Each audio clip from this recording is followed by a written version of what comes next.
আমি অনন্যা। আমি অনন্যা। আমি অনন্যা। আমি অনন্যা। আমি অনন্যা। আমি অনন্যা। আমি অনন্যা। নারী অনন্যা, তার পাশে দাঁড়ান, তাকে ঘরে বাইরে অনন্যা হয়ে উঠতে দিন। এমনটা ভেবেই যে অনন্যা নাম নিয়েছিলাম তা কিন্তু নয়। আমি কেবল ভেবেছিলাম মেয়েদের জন্য একটা কিছু করব, একটা প্ল্যাটফর্ম, একটা আলাদা প্ল্যাটফর্ম, সবার কথা বলবো। প্রায় 3 দশক আগের কথা। তখন ক্ষমতায় ছিল স্বৈরশাসক। মিছিল সমাবেশের উত্তাল সময়, হাটে মাঠে বন্যার পানিতে থই থই। আর দুর্যোগ মানে তো নারীর বড় বিপদ। তাই প্রথম কভার বন্যা নিয়ে। আর আপনি যদি আমার কাছে জানতে চান কেমন সমাজ আমি চাই, কি চায় অনন্যা, তাহলে আমি বলবো, চলুন না সবাই মিলে একটা সমাজ করি, যেখানে নারী পুরুষ সকলেই এক কাতারে হাঁটবেন, একেবারে পাশাপাশি।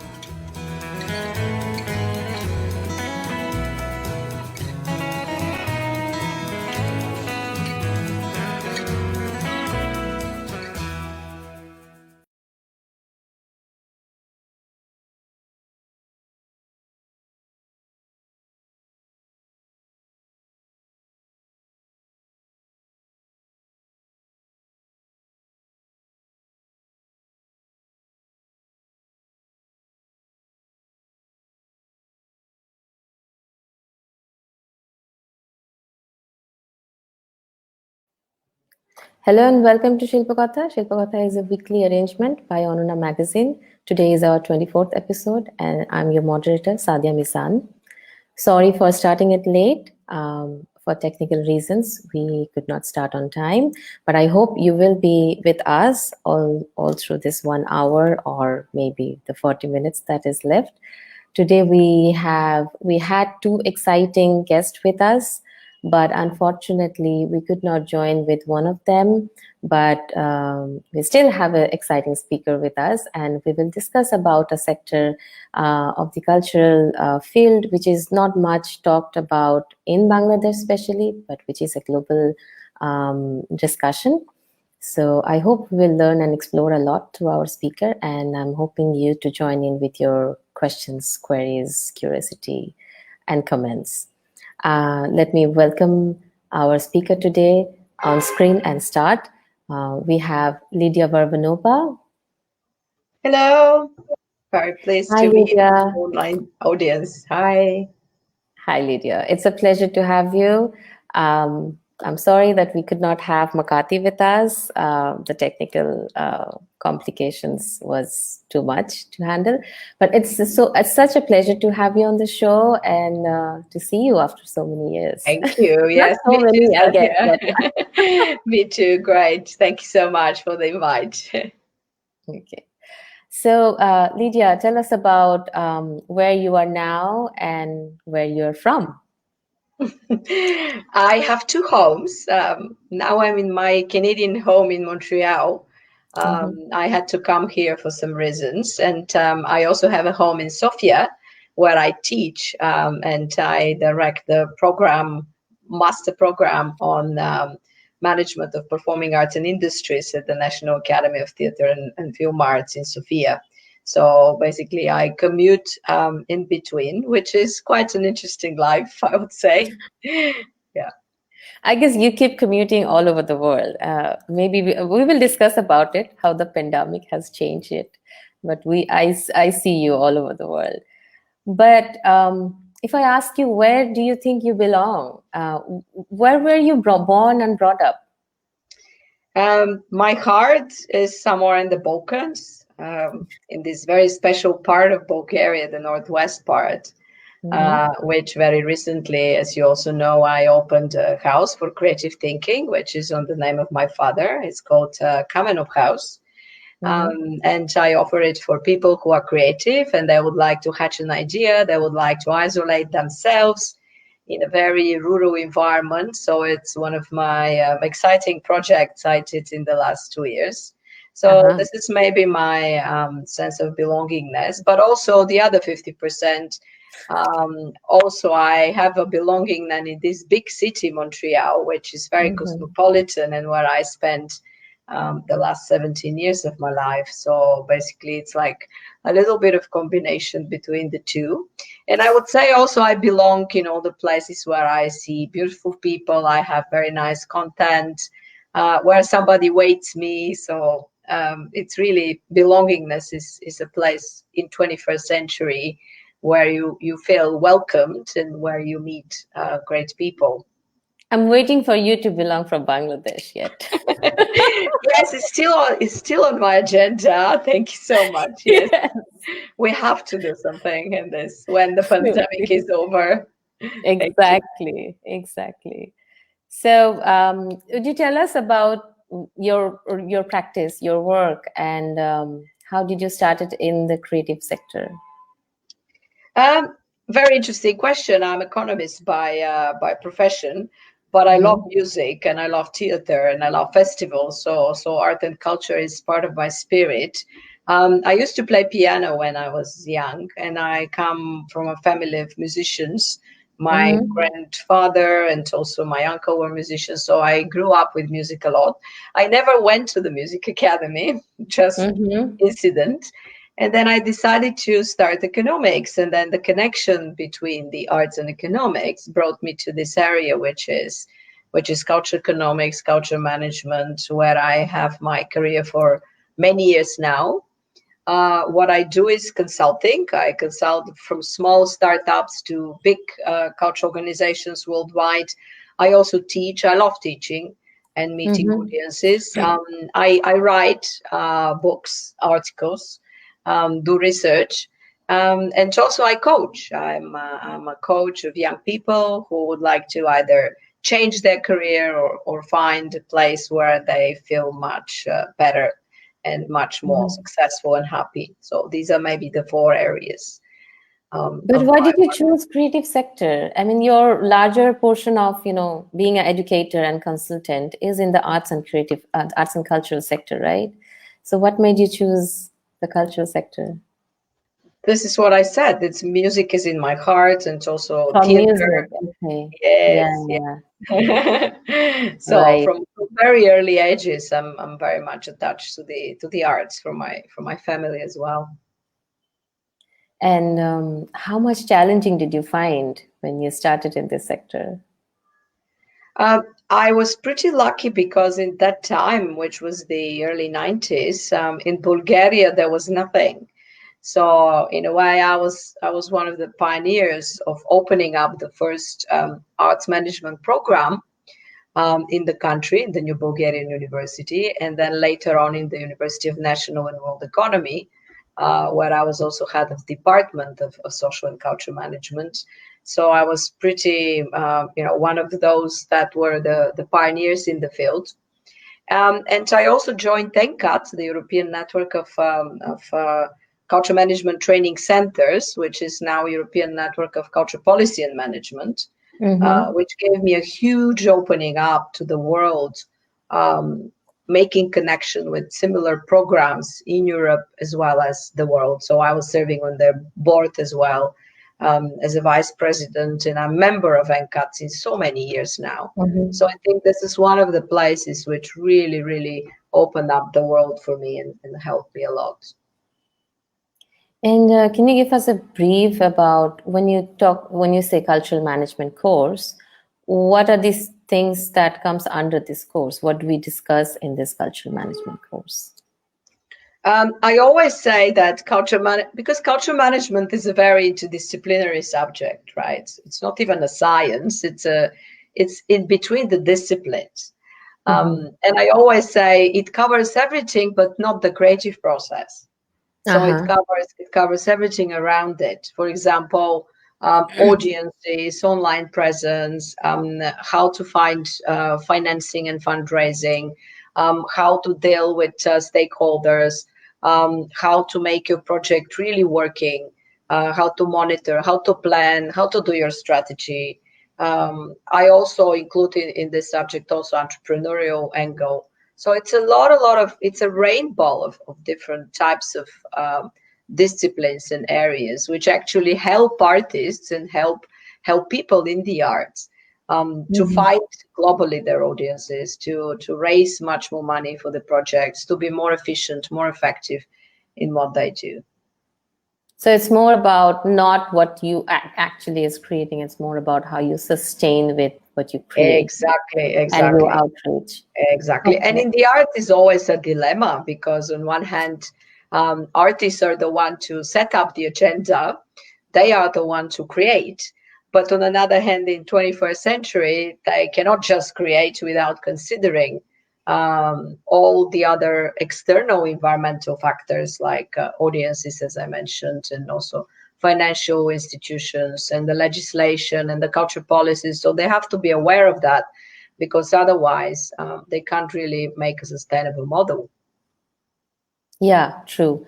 And in this whole discussion of this course and all these elements that we talked about, did you find a significant characteristic and obviously challenges coming with it when you worked with visual art and performing art?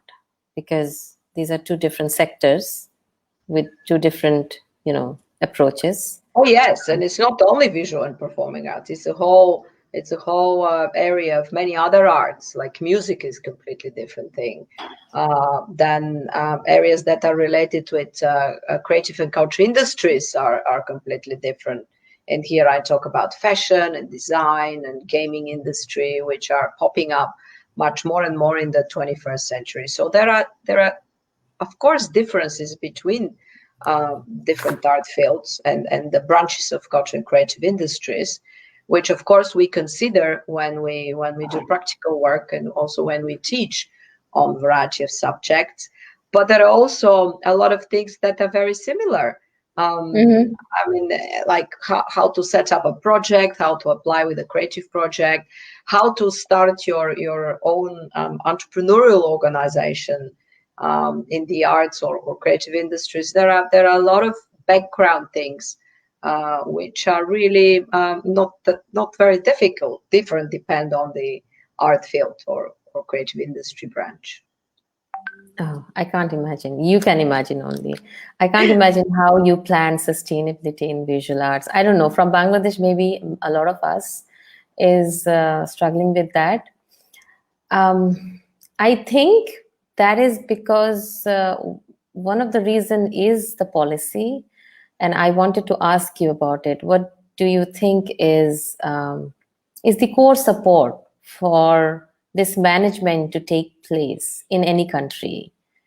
because I feel I was lucky enough to get one of your courses in the ARTSA fellowship.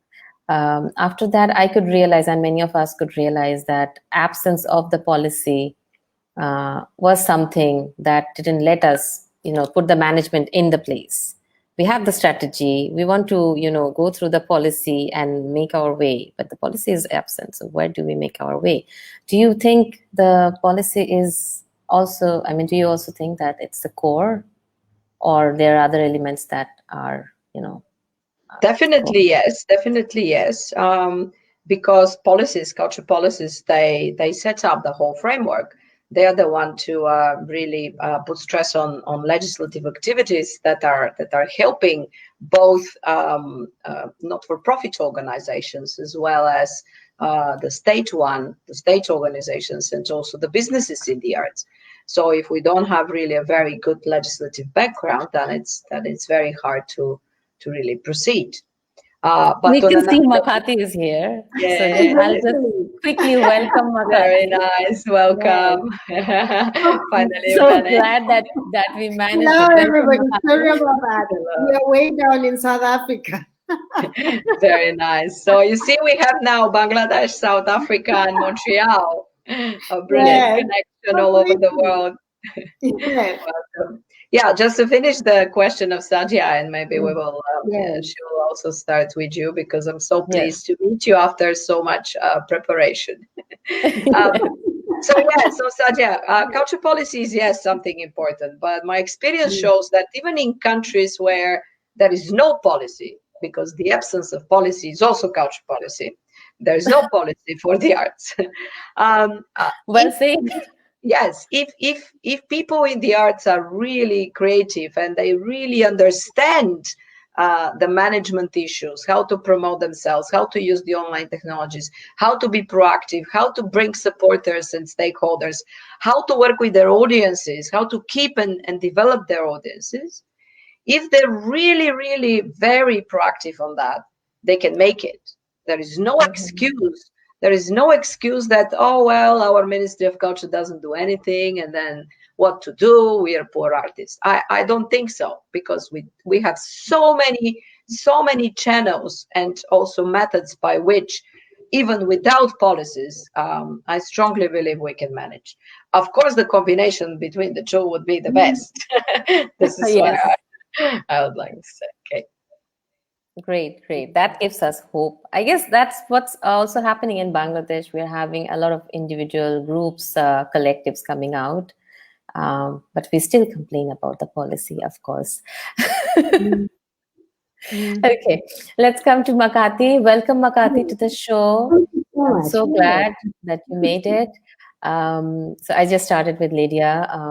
So tell us about where you are now, and where you are from. Where do you belong to? Okay. My involvement in the arts is through what I would call art advising.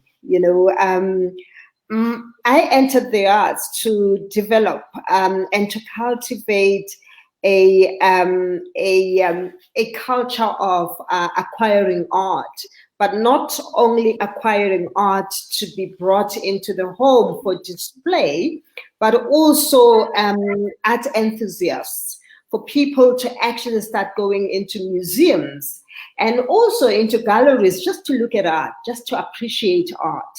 And I think when it starts in the gallery, because that's what people think it has to be, people always think, I need to acquire art.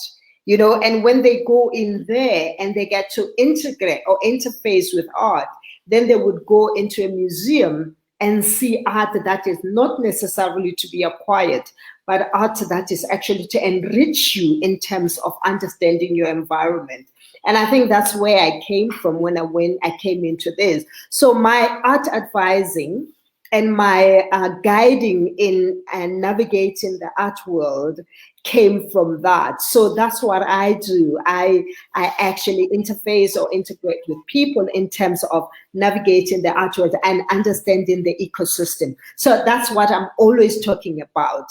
People, I'm outlining what the ecosystem is and bringing in all elements of the ecosystem, and people getting to understand what's a curator, where does a museum fit in, where does a tastemaker fit in, where does a gallery fit in, and all those things. And that's where I am.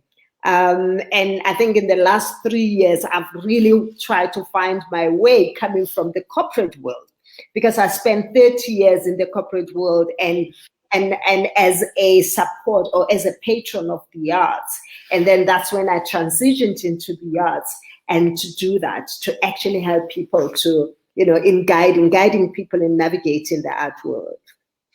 Great. You see, we have a lot. Sorry, we have a lot in common, because I come from economics in the arts, and then Makgati comes from and Makgati just answered my second question, actually. But Makgati, let's bring you to the first question again, where you are now geographically. Oh, where I am now. Geographically, I'm in Johannesburg in South Africa. I'm in Johannesburg in South Africa, and it is what my time now is actually 5:30. I was getting very worried because I needed to have come in at 5 p.m., which is my time, and then I'm happy that I actually managed to get in. I'm in Johannesburg in South Africa. Mm-hmm. And you were born and brought up in South Africa? I was born 60 kilometers from Johannesburg. I was born in Sharpeville.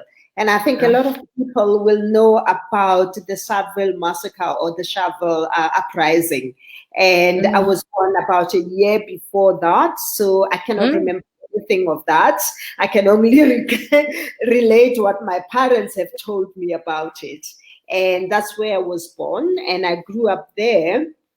And then I went to high school there, and then I went to university when I went to university during apartheid time. So there were only about 3 universities that one can go to, and there were very limited, disciplines that one could study. So I studied social sciences. My majors were social sciences, psychology, and sociology. And when I left that, I worked for a year as a social worker, and I was very young. It was very traumatic. So that's when I went back to school and I studied business management. And that's how I entered the corporate world. And I followed the marketing and product development and product management route. That was where I was for 30 years. Mm-hmm. Yeah. I'm very interested to know. I mean, I'm just wondering if having this, different backgrounds, not directly the creative practice background, made a solid ground for you both to actually see beyond the practice. Because I think once we get the first base in the creative practice, not in management or not in other sectors, that actually matters again in the creative sector, we get romantic. We can't think about how we sell it, how we sustain, how we promote it. We can only think about the creation. Do you think having this economy background and social studies and marketing and all these studies, it helped you to understand the management or the advocacy in cultural sector? You both can give us brief about it. Lydia, would you like to start on this? To me, it helps me more to help artists and people who work in the arts to look at their creation from a different viewpoint. Exactly. Because when you create, it's like your baby. You start loving it so much that you forget about the world. Exactly. And I like what Makgati said. It's about the ecosystem. It's about putting yourself in the shoes of others, so that the others can understand your art, the audiences and stakeholders, and also the policymakers, the communities. So I feel my contribution is to really help the artists and creative people, the creatives, to just shift their perspective and to look at what they do from the viewpoint of others. I think that's very valuable. And I have a lot of examples worldwide that they're really pleased by that, because when they see it, they understand much more why the art is needed to solve a social cause, why The arts is just a problem-solving technique. It's not just let's do the art for the sake of art. Art is part of the society and part of the communities. And my important role is exactly to help them do that. Yes. I mean, I do agree with you. This is why I was saying that people need to understand that it makes them understand their world. You know, it makes, I mean, it actually reveals certain things that they probably have not seen, because the creative eye and understanding of the artist can only point, because the artist is always thinking about the environment. You know, when you're an ordinary person, you don't. You just look at it. It's a given to you. But the artist is always thinking about what is happening. You know, currently, how is what is happening currently affecting us, affecting, you know, the society, and affecting the traditions that we are used to, affecting the cultural output. So that's what artists always work with. And then the society will look at what the artist is doing and say, oh my gosh, I never thought of that. Because I always think that artists are lateral thinkers. You know, they take something and they put it in a different environment. And you're kind of like, why didn't I think of that? You know, and that's what, because all the time, continuously, they're engaging with that. As an ordinary person, I'm not engaging with that. I'm engaging with different things. If I'm actually a CEO, I'm not engaging in how the world affects me, or how the environment, or how the current, developments are actually affecting me. But that's what artists do. Then we look at art to actually take us to the next level, to understand the current situation. You understand? So this is why in a few years, we look back the current year and say, this is how artists made us to look at what was happening then. We may not be aware of it now. You understand? Some of the artists are engaging with it and showing us and making us, aware, conscientizing. That's a South African word, conscientizing us with what is happening here. Yeah. Yeah. Perfect. So since we are mentioning now the time, the now is all about the pandemic. What do you think the pandemic has done to the cultural sector? It only closed it down, or it actually made it more productive? What is your experience being in the sector and promoting it? I think in the last months, what we all experienced were different phases. It was not just one period. We passed through many phases as human beings all across the planet, because we all are in this together.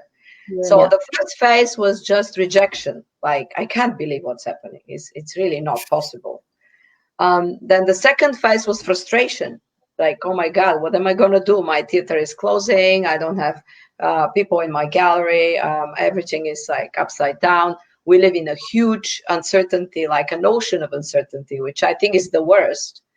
And then the third phase somehow was acceptance. It's also lifting up, trying to look at models, trying to look at practices, using much more online techniques, which were anyway there, but they were a little bit behind the cultural management practices. So now I see that all over the world, we are in a situation where we became much more productive, much more innovative, trying to look at new solutions and to new models, trying to really build up an online communities much more. Of course, the performing arts are the ones that are hit the worst. And many of them, as we know, worldwide are closed. But nevertheless, they also try to find ways. 30% capacity, keeping up with all the practices of this pandemic regulations, having even new positions like the health officer of an opera house. So we try to cope with the situation, because art is never going to disappear. Art is going to be there. The methods, the ways, the tools, how we bring it to our audiences and how we do it maybe are different. but the creatives are always going to be creative. So this is never going I mean, to at the end, the artists are the one who will keep the visuals of the pandemic, right? yeah. Yeah, you need the right. artist to have the visuals. So what Right. about you, Makgati? Since you deal with the contemporary art, and it's a lot about the visual art, right? Largely. So what was happening? Absolutely. I mean, there was a lot of adaptation.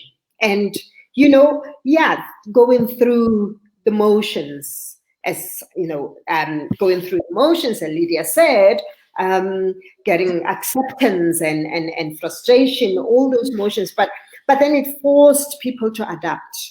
That's the whole thing. It's like, how do I adapt? So we adapted in different forms. People adapted in different forms. Some others did not even adapt it in rejection. I mean, if you reject it, but then, we don't know. We are still going through the motions because this thing has not ended. So all we are waiting for is when we get to the other end, we will look back and say, how did different forms adapt? And then we'll see new ways of presentation from different disciplines, and I know that I'm one of the people that were forced to adapt. We're really forced to adapt because I felt that for me, it was all about experiential. I want to feel that. I want to see and get in. And today, I actually went to a studio visit, and of an artist, and he's a conceptual artist. And they invited a few of us, and it was experiential. It was with people. I mean, we were not sitting in our own little, lounges and everything and engaging with the artist, and the artist taking us from one artwork to the next. But it was very much social distancing, but it was a few of us. But the feeling when you come out of there, you feel like you've just seen something. And I think I'm one of the people that have been pushed into adapting and accepting new ways of presenting, but we all need to do that. And Satya, I also want to mention that this pandemic situation is shifting our viewpoint in a way where many artists and many culture managers are looking at diverse streams of fundraising and also revenues. They could have a not-for-profit organization, and then they open up a business or consulting or another even company that has nothing to do with the art, so that they can survive. And then maybe later on they join the two. So these new models, these new business models, both online and offline, is something which we also experience in the last months, where we are really in this difficult situation. So again, opening up is something which is happening, and looking for new streams of revenues. Do you think we will get actually used to this non-tactility? Because I think tactility is the core essence in creative practice. That is something I really miss. And many of us actually miss this. I mean, I'm connecting, I'm showing, the exhibitions are virtual, online, we see each other, but the tactility is not there. So do you think we will eventually get used to with that? I think it's going to be a very hybrid situation. I think that's another thing that we need to adapt to. The hybridization of, it will be the physical and the virtual. And somewhere these two are going to meet. I mean, it's always been there. I mean, there have been, initiatives that have looked at the virtual, but I think it was heavily on the physical. And now we had moved completely to the virtual. And I think we're going to have to backtrack a bit and pivot back to the physical. But then what would have happened, it would have made us to understand and to adapt, as I said, coming back, to adapt to the virtual. And then the two are going to have to live together moving forward. And we don't know, it's going to be fantastic, seeing that. And technology is always evolving. So, I mean, I think the creative is not only on what we see, but the creative is on the technology as well. And then the technology people are also looking at better ways of us experiencing the virtual, which is close to the physical. So we go in there, and we're all waiting to see what are they going to come up with on the other side for us to feel comfortable with the virtual. Mm-hmm. Yeah, I also agree. I would also add that art is about connections. Art is about life connections between people. Sometimes we all are fed up with screens and all this Skype and Zoom and digital fatigue. Exactly. We do need physical connections between people. And I strongly believe that when the vaccine is there, the world will open up again, and this balance, we will keep it in a way where we're not going to just go all the time online. We're going to really continue going to the local bars and listening music, live music. I so much that, like, Montreal is an amazing city with having over maybe 120 festivals between May and October, and now it's like that. There's nothing. Well, I don't know about the bar since Bangladesh is a dry country, but connecting with people should be back. No, by bar I mean like the local setting. It could be just a gallery, could be a theater, could be a place where you listen live music, which I miss very much because I love live interactions. And maybe this bricks and clicks model, as we call it in the business, which is, yes, I have an online gallery, but I also have an offline space where I meet my clients, would go much more in the future, because one is about going global, but the other one is about building the trust between yourself and the client. So both are very, very important to maintain. As also we heard from Makgati. So Lidia, you have 2 publications: Strategic Management in Arts, which came in 2012, International Entrepreneurship in Arts in 2016. Are we going to have another publication of 2020, including all this adaptation? Good question. Actually, these are 2 of the many other publications I've been doing, but they're with Routledge, so that's why they're going much more global, because of the publisher, who is Routledge. Yes, I want to a little bit disclose, which is still not very much known with my friends and colleagues, that I'm going to work in 2021 on a book that is about environmental and green management related with the arts and creative industries. Because I myself, I'm very much concerned about how do we help the environment, how do we recuperate the garbage, how do we make our planet breathing, because we're really overexhausting it in many dimensions. So this is my new inspiration, which I'm definitely going to put in a book. And now, right now, I'm proposing now this to Routledge again.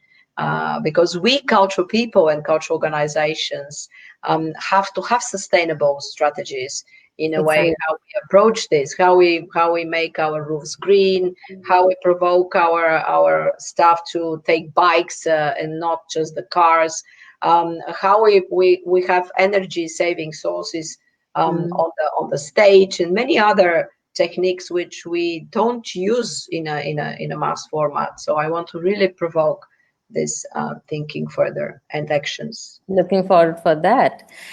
We are, as we started late, we are almost at the end of the session. I would shortly like to ask Makgati also about the Latitudes Art Fair and how is it coping with this new adapted situation? Okay. It actually transitioned into a platform. Rather than online platform? An online platform. It moved from that.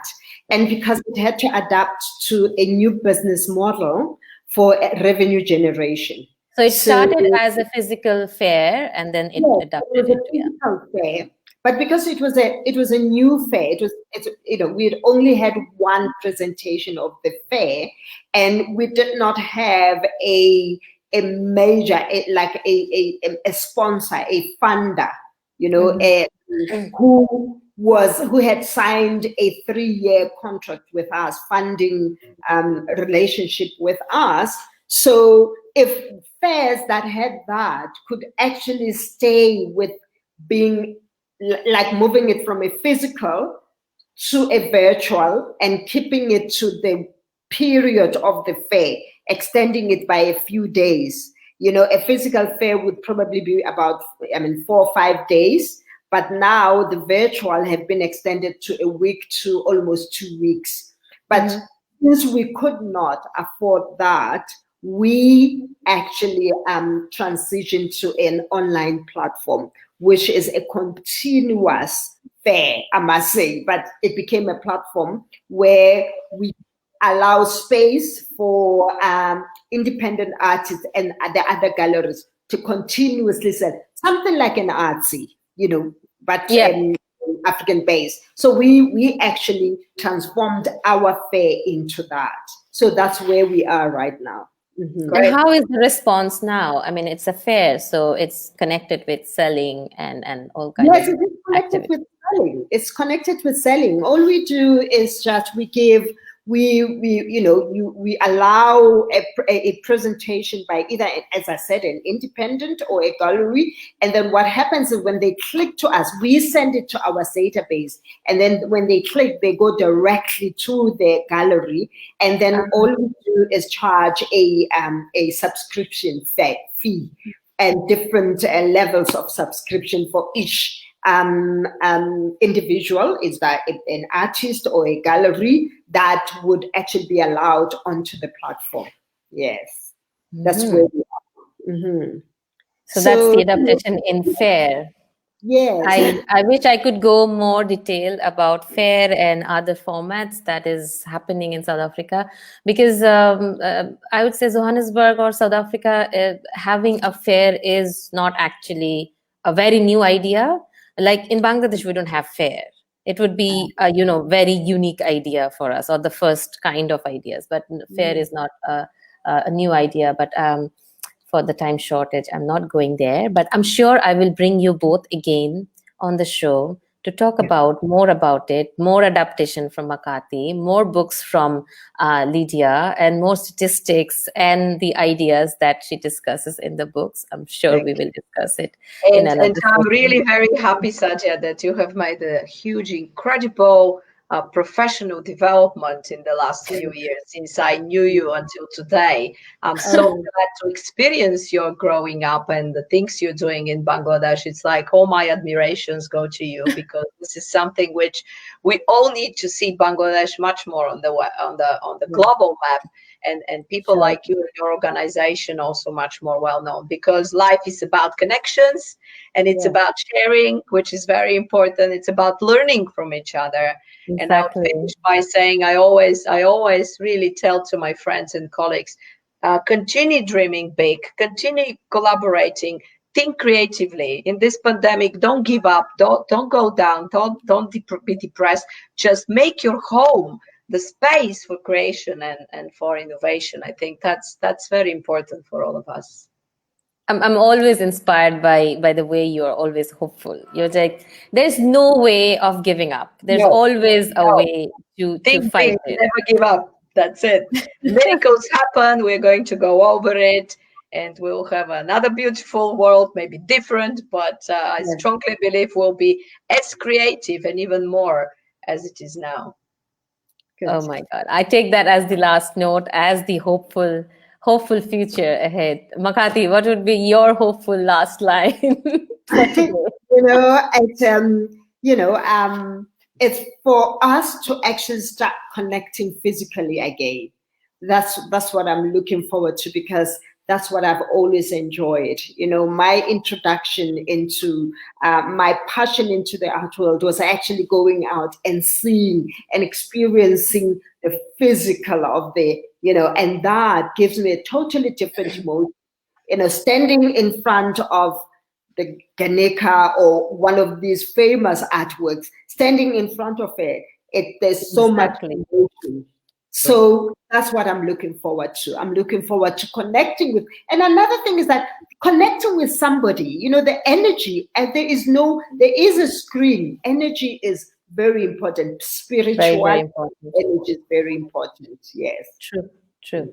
So we have to plan this. Lydia, you haven't been to South Africa, so me and you should go definitely no, and I there. haven't been to Bangladesh, and you haven't been to Bulgaria, both of you. So Exactly.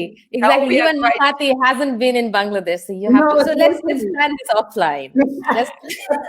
Let's plan this offline. I'll quickly take a leave from our audience, and then we will do it offline. Thank you so much for being in the show. Thank you so much for sharing all these lovely words and hopeful directions. I hope we meet again in any part of the world. Yes. Thank you, Sadya. Thank you. Have a nice day. Bye-bye.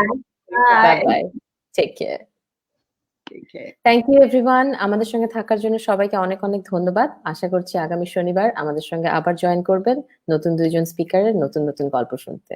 ধন্যবাদ।